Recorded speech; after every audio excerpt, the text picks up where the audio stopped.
Fala galera, tudo bem? Aqui Marcelo Fai e nesse vídeo a gente vai falar um pouco mais sobre o fundo Quasar Agro, que está envolto aí para ser muito amigável com as palavras, num certo desconforto com os seus cotistas, tá? Então vamos lá. O negócio é o seguinte, esse fundo, ele fez o seu IPO cerca de um ano atrás. Chegou prometendo mundos e fundos. Chegou dizendo que, não, olha só, eu tenho uma ideia inovadora, eu sou o primeiro fundo a atuar no agronegócio, eu vou atender uma demanda que é uma demanda importante do país, sim, que é uma demanda importante, sim, do agronegócio, que é estruturas de silos de armazenamento de grãos. Genial a iniciativa, a ideia deles, então vieram com essa ideia para o mercado, ó, nós vamos comprar ou construir silos de armazenagem de grãos e locar ele para grandes empresas produtoras de grãos. Legal, maravilhoso. A captação foi um sucesso, conseguiram captar todo o dinheiro que eles queriam, estavam prometendo para esse dinheiro adquirir silos de armazenagem com contratos atípicos de 20 anos de duração com empresa de primeira linha. Até aí, ótimo. Ou seja, um contrato atípico, uma empresa de primeira linha, era a segurança e a estabilidade garantida aí por 20 anos. Um excelente prazo para investimentos.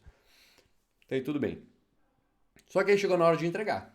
Na hora de entregar, a coisa começou a desandar rapidamente. Fez o IPO, o dinheiro caiu dentro do fundo. Vamos lá, fundo, vamos alocar esse dinheiro aí e vamos comprar essas estruturas e botar para rodar e gerar rendimento. A coisa começou a demorar.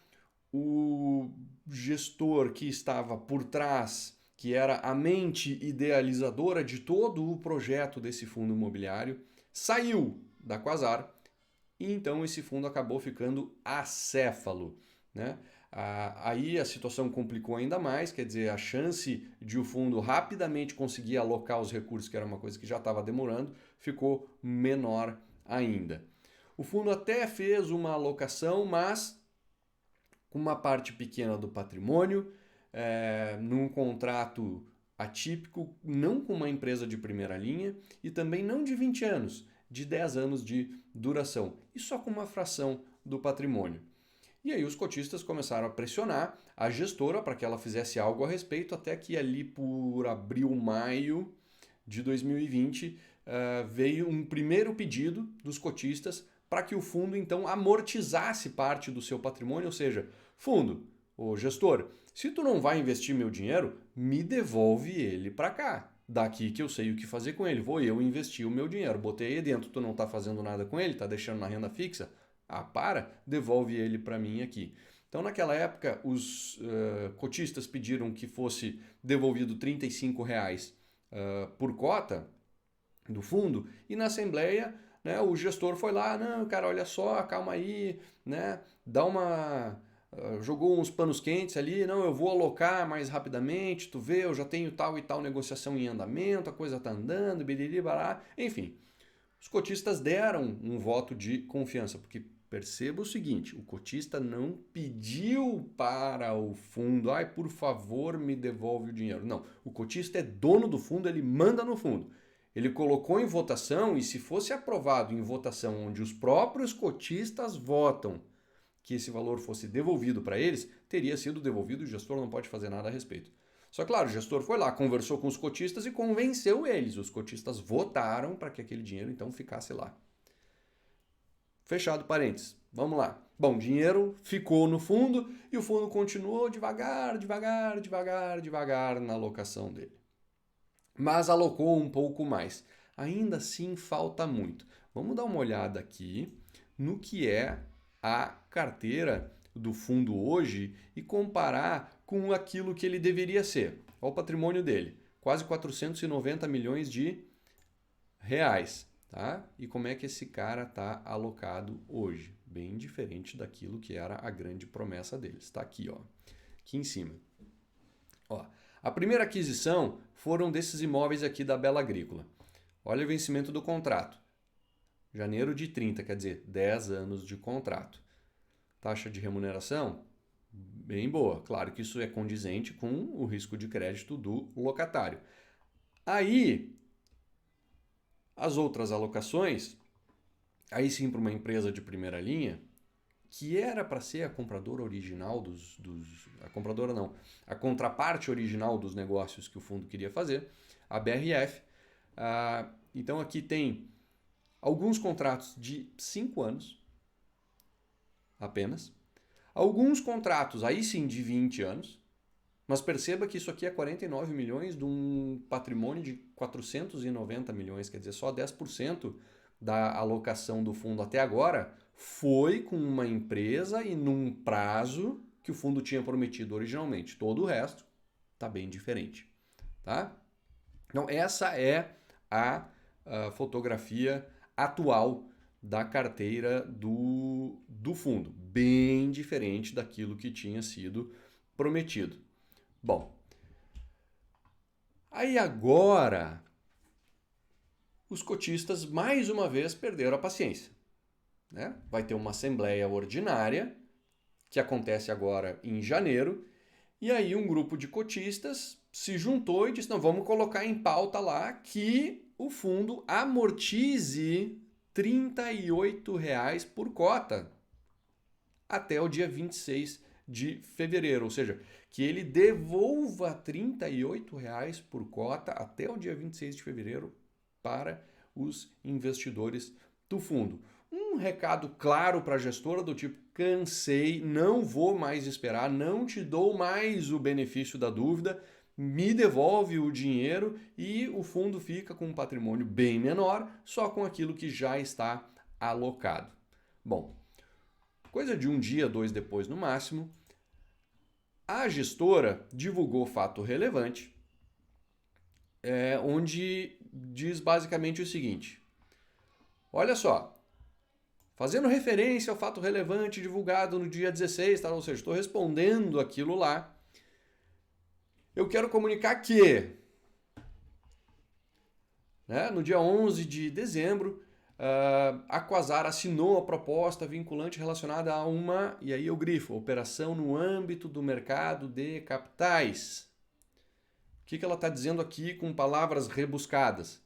Eu não estou comprando um imóvel, eu quero fazer uma operação de dívida, eu quero emprestar esse dinheiro para alguém. Então, de novo, ela está dizendo aqui que tem encaminhado uma proposta de alocação dos recursos do fundo numa operação completamente diferente daquilo que era para ser feito originalmente lá no início do fundo. A remuneração é IPCA mais 6,75 para uma empresa que possui um rating Baa3, que é uma escala própria da Quasar, mas segundo a escala própria dela é uma nota de grau de investimento para a empresa. Primeira coisa que ela quer dizer. Segunda coisa que ela quer dizer. Tem uma outra operação que também está engatilhada na operação no âmbito do mercado de capitais. Mesma coisa, operação de dívida. Não é compra de imóvel. Bem diferente da proposta original do fundo. A remuneração é IPCA mais 8, mais 7,8, rating B2. High yield, um rating bem mais arriscado, segundo uma classificação própria da Quasar. Portanto, né, já que eu tenho isso engatilhado, eu gostaria que fosse colocado em votação o seguinte, que a gente fizesse sim uma amortização de R$14 até o dia 26 de fevereiro, caso a operação de dívida não seja formalizada até o dia 31 de janeiro. Isso referente àquela primeira operação. A segunda operação, daí ela diz o seguinte, olha, eu amortizo mais 24 até o dia 26 de março, daí caso aquela operação de dívida, e aqui está escrito claramente o que é a operação, não seja formalizada até o dia 28 de fevereiro. Tá? E por fim, ela diz o seguinte, olha, gostaria que fosse feita a revogação dos parágrafos tal, tal e tal do regulamento, quer dizer, uma mudança no regulamento, os quais contêm regras de concentração para os ativos-alvo. Ou seja, se o fundo devolver esse dinheiro para os cotistas, ele fica desenquadrado com as regras de concentração. Tá? Quais eram as regras? essa aqui que está na tela. Tá? Ou seja, uma regra de concentração do tipo, cara, tu não pode ter mais do que X% do patrimônio do fundo alocado em operações de alto risco, porque, por motivos óbvios, né? Aí o perfil de risco do fundo vai acabar ficando arriscado demais. Só que se tu tira R$ 38 por cota de dentro desse fundo, ele vai acabar desenquadrando. Então precisa mudar isso aqui. Ou seja, o fundo está colocando aqui, tá, ok, eu te devolvo o dinheiro caso essa operação que está engatilhada não seja concretizada. Me parece razoável a pedida do fundo, mas ainda assim, eu como investidor, eu não coloquei dinheiro lá no IPO, no Quasar Agro, para que fosse feita operação de dívida. Eu coloquei lá para comprar um ativo físico imobiliário com inquilino de primeira linha para 20 anos de contrato atípico. Não tem nada disso, nada, quase nada disso dentro do fundo. Tá? Então, é isso que está acontecendo com o Quasar Agro, isso é um pouquinho da história toda do Quasar Agro, que é uma história curta, uma história de um ano só, mas uma história cheia de percalços, deu tudo errado com esse fundo, continua dando, né, uma situação, uma relação bastante desagradável entre cotistas e gestor. Esse é o tipo do fundo que eu já dizia na época do IPO para ficar longe. Não porque, nossa, Marcelo, tu sabia o que ia acontecer? Óbvio que eu não sabia o que ia acontecer. O que eu sempre disse e defendo é cuidado com as novidades. Espera esse fundo se provar, espera essa ideia maravilhosa se mostrar um negócio maravilhoso. E aí, sendo um negócio maravilhoso, você aguarda uma oportunidade e embarca nele. Agora, entrar numa novidade, se der tudo certo, legal, você vai ganhar dinheiro. Mas tem uma chance grande de não dar certo. E aí, se você entrou, aconteceu o que aconteceu. O Quasar Agro paga um rendimento muito baixo, está sendo negociado muito abaixo do valor patrimonial e está aí numa queda de braço com os cotistas para devolver ou não devolver o dinheiro. Se é para comprar ou investir em títulos de dívida imobiliária, eu prefiro comprar um fundo de papel. Tá? Tudo bem, eu entendo que o histórico da Quasar está muito mais ligado à estruturação desse tipo de operação de dívida no agronegócio do que da compra de imóveis físicos. Então, a verdade é que a compra de imóveis físicos é que era a aventura da Quasar. Mas ela está desfigurando muito a ideia original desse fundo. Eu prefiro ficar de fora até que esse fundo comece a mostrar seu valor, comece a dar resultado e que a gestão da Quasar faça o que o fundo tinha se proposto a fazer desde o início. Tá certo? Então é isso, gente. Muito obrigado por ficar comigo até o final desse vídeo. Agora aqueles pedidinhos básicos de todo final de vídeo do YouTube. Te inscreve aqui no canal, curte se tu gostou, se ficou alguma dúvida, comenta aqui embaixo que eu volto aqui no vídeo e respondo para ti. Um grande abraço e até o nosso próximo vídeo.